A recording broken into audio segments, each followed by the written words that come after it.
Snesius, come on! Yes, come on, Snesius! Yes, Snesius! Hold him on! Fight! You must win this time!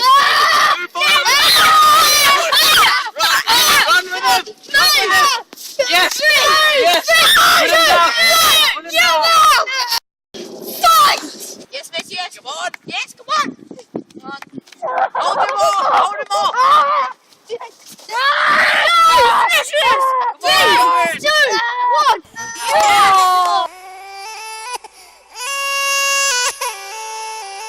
So now it's time for the...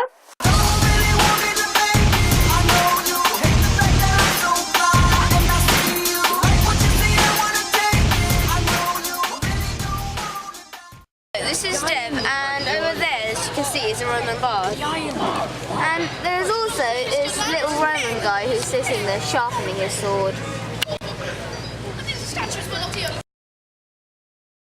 Hello, this is the Roman bath, and as you can see, the water is not polluted, it is just simply green.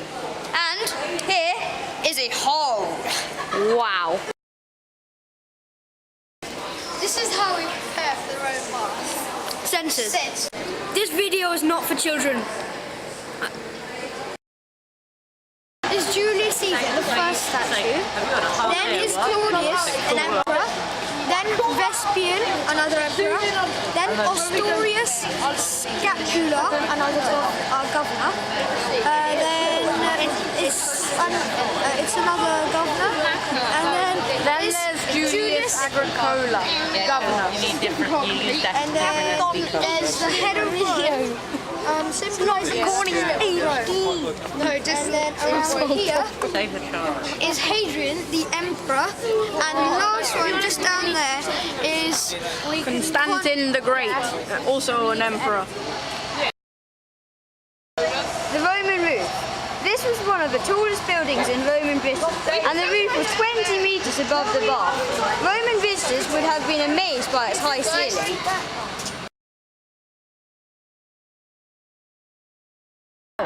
The hot spring. The hot water in the spring rises at a rate of 1,170,000 litres each day at 46 degrees. It bubbles up into the King's Bath, which was built in the 12th century AD. Beneath the King's Bath is a reservoir built by Roman engineers who used the hot water to supply the bath. Today, the water is at the Roman level. The Romans also used two smaller hot springs nearby.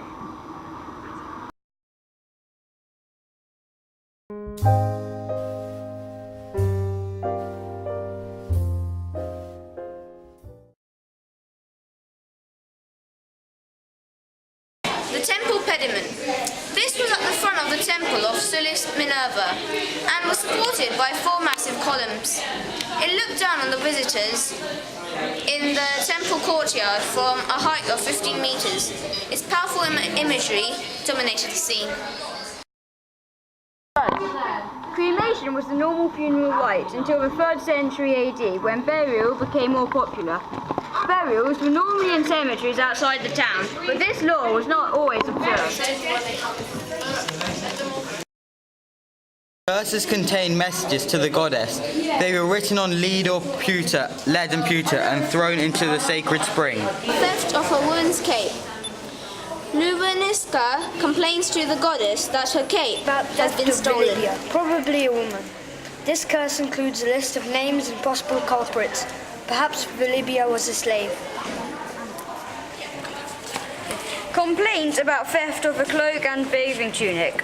Theft was always a risk in the public baths if you could not afford a slave to watch over your clothes. A list of names. When a culprit was unknown, a list of suspects was sometimes submitted to the goddess to help identify the wrongdoer. A text in British Celtic. These are the only words in British Celtic known to survive anywhere. The letters are from the Latin alphabet but cannot be translated. Folded curse. Before they were thrown into the sacred spring, curses were rolled or folded. The altar. The sacrificial altar was the focus for public worship where priests conducted ceremonies and animal sacrifices. The carvings are of Hercules Bivax on the left and Bacchus on the right.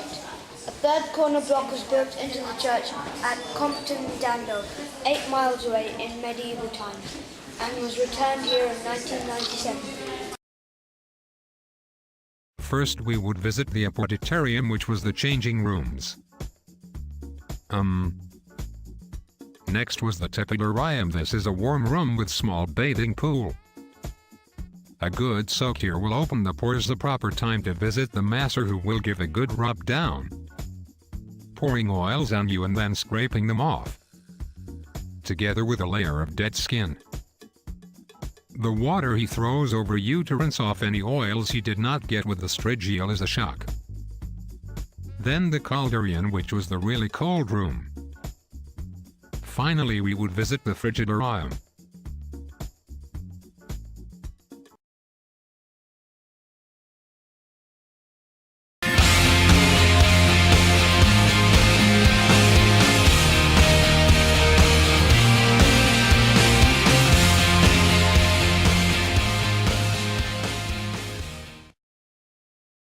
Shake that.